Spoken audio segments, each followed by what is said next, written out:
Going into high school, neither of us really knew what to expect. High School Musical presented a fantastical version of freedom with the intermingling of athletes and mathletes. We had heard about the wider variety of classes and the increased hallway sizes, but never about the toxic relationships and the increasing attitude of carelessness faced by our peers. This was largely due to our lack of access to the same content as high schoolers of the time. Our social media communication was direct and rarely intertwined with high school students. Our peers with older siblings had greater access to their lifestyles, but regardless, this access was limited. Now, this attitude is changing, as social media content of all forms is becoming easily accessible. With the click of a button, anybody can access media despite their targeted audiences. The same videos that come across our For You pages as high school seniors also come across the For You pages as 40-year-olds. The same movies and TV shows that are popular and trending among teenagers today are also popular and trending among preteens. This presents a major issue for underdeveloped brains that are now able to consume content intended for a vastly different audience.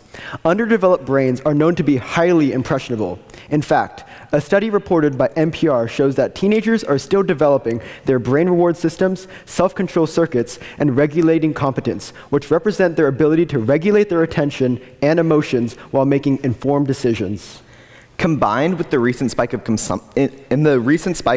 consumption of highly explicit content, this impressionability begins to introduce a major issue in the behavioral patterns of younger students.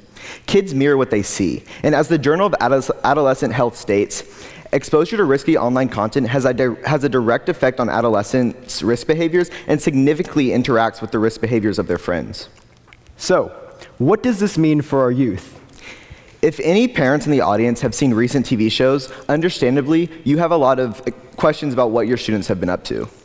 While we cannot speak for every teenager, our experiences can provide some insight into what high school is typically like, and how the media's portrayal of high school impacts both students already in grades 9 through 12 and those soon entering them. Let's introduce a few characters. Meet the stereotypical high school popular girl. This girl faces many guy problems throughout the show, with tumultuous and secret hidden relationships from her friends. At home, she lives with an alcoholic and oblivious mother who fails to support her both socially and education-wise. Unrestricted by her parents, she shows skin, stays out late partying, and engages in gossip and drama. At school, she is viewed as popular. Her continuous relationships, frequent drinking, and need to get out of the house has contributed to her moving up in the social hierarchy. This part of school life is not far from reality. Her habits align with students who are typically deemed popular within our age group. This perception of popularity can lead to destructive tendencies and emotional damage. For younger children, these shows can provide a false sense of direction on how to act and approach social situations in order to make friends and navigate high school. For those already in high school, these shows can negatively influence behavior and normalize actions which, in reality, are not as common as they seem. Beyond social activities and popularity, these shows serve to demonstrate romantic relationships between high schoolers.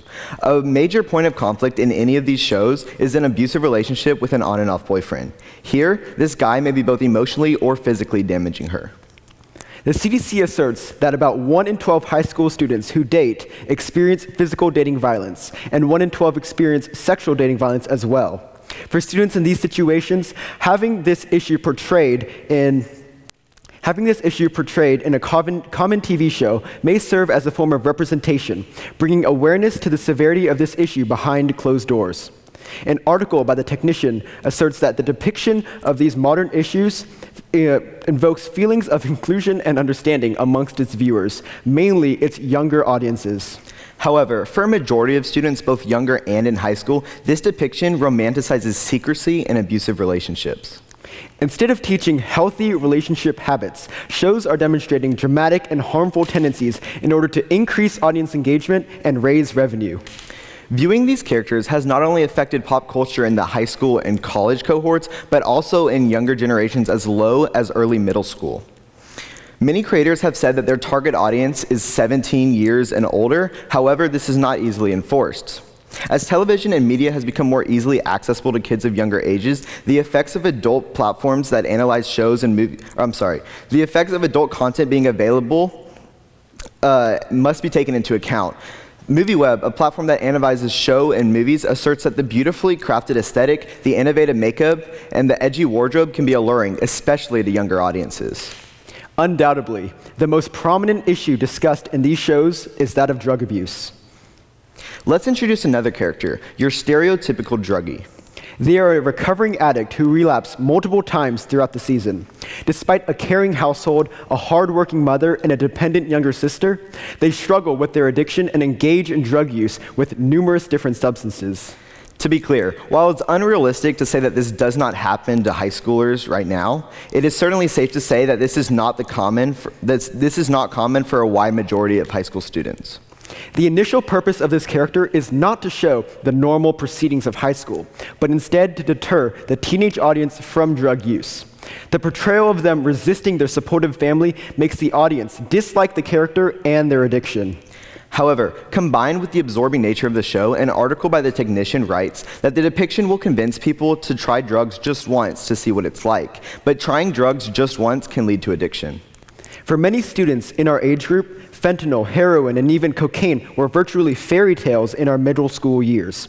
Some of us knew that these drugs existed, but a majority assumed that drugs only referenced alcohol and maybe marijuana. Now, with the increased popularity and accessibility of high school depicting shows for younger students, these highly addictive and potentially lethal drugs are not only prevalent, but also seem obtainable to students. Beyond high school-related shows, another factor extensively impacting the younger generation is social media platforms.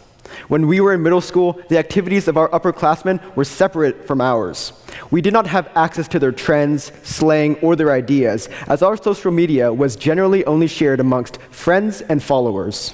However, with the rise of social media platforms, content is now pushed out to viewers all across the world of varying ages.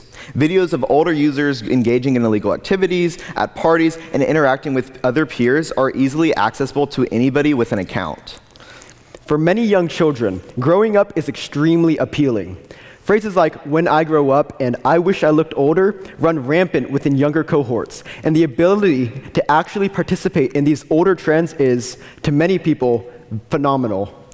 Younger children are able to participate in dancing trends targeted towards older audiences, hear curse words being used flippantly, and wear clothes that they seen worn by older students.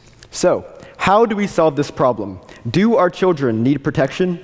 The answer is complicated. The internet's quality of swiftly spreading information is invaluable, but it does bring up numerous concerns. For many social media and content platforms, age restrictions are available but difficult to enforce. One option for lessening the negative impact of increased media accessibility is strengthening and enforcing age restrictions or increasing parent permission guidelines. Outright banning the use of social media platforms may stir resentment in teenagers who are searching for independence. An alternative to this may be to have a conversation with your student about the content they consume and put any limits or boundaries that are needed. Regardless, change to our ways is imminent in order to protect both students actively in high school and the younger youth growing up to experience this ever-changing world. Thank you.